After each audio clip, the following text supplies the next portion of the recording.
everyone, welcome back to Rochelle's Speech Room. Today we're going to be talking about sharing books with our little people.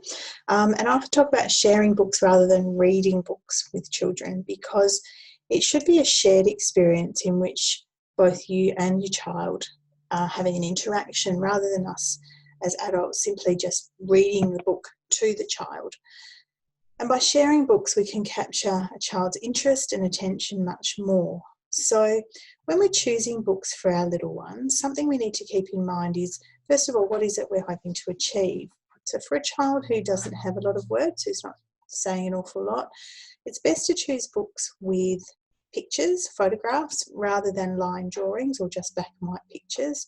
Photographs tend to be a little bit more captivating to this age group, that grabs their attention, and because they're more realistic, it helps a child bridge the relationship between what it is you're talking about and the object that you're talking about. So for example, I might choose a book like this one that has some lovely photographs in it that we can talk about of real objects and things that are familiar to the child from their environment. So we don't want to choose books that have words in them or pictures of objects that we really don't encounter in our day-to-day life. The other thing that's really great for this age group is a repetitive book, so a book that might have the same words repeated over and over. An example of that one would be this lovely book here called Baby Boo, and in this book it's also an interactive book because it has flaps that the child can open, and on every page the thing inside the flap says boo. So I could possibly read this book and the only word I would actually say while sharing this book with the child is boo. So they're hearing that word over and over. As I said, the interactive books, so the flap type books, can be fantastic because your child can be actually engaged in opening the pieces. So you might use a word other than just the animal name. In this book we might be working on the word open. So every time we open the flap, we're going to use the word open. Open, not open, open. So they're hearing that word over and over again. It's important that you have a range of books available that may be suitable for your child's age group. And one thing I wouldn't recommend for children who are late talkers or who don't have a lot of words yet would be books with really complicated stories in them or really complicated pictures with lots of stuff going on. You want something that's a little more simple. And the reason that we don't read these more complicated books when we're trying to teach the child language is that there's just too much. It's too much, it's too overwhelming. And as per the previous video, we talked about keeping things simple when we're wanting to start our late talkers in learning some words. So likewise, when we're looking at books, we want books that keep the language simple as well. So have a range, let the child choose the book. So you don't just grab one book and say, we're reading this. And in therapy, I always put out 2 or 3 books and say, which one, this one or this one? And try and encourage the child to make a choice rather than us imposing a choice on them. We also try and sit opposite the child. Now, traditionally, we would sit with the child on our lap, or we might, if we're sharing a story at bedtime, it might be lounging on the bed with them. But in therapy, we want the child sitting opposite us if we can. And that's because we can see their facial expressions, they can see our facial expressions, they can watch our mouth as we're saying the words, and it gives them a much richer input in terms of the language and being able to use the body language and everything else that goes with the spoken word to communicate. Let them turn the pages, let them open the flaps. So it's not a passive activity where they're just sitting, but they're actually interacting and handling the book. And that's really important to keep them engaged in the book as you're sharing it.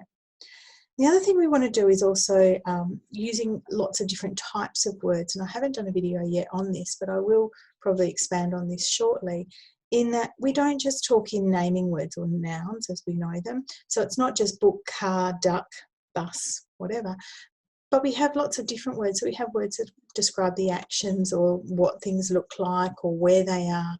And it's important that when we're sharing books that we also remember to do this when we're teaching our children language. So for example, when I pulled out the idea book, the little boy, I said, the word for this might just be open. So rather than lots of different animal names, open, open. So the child's hearing that one word over and over. We might talk about the animals next time we read it. We might talk about, in this book, he's looking on a hunt for eggs. So it might be no eggs, all gone, no eggs, all gone, so that they're hearing that same repeated phrase over and over again.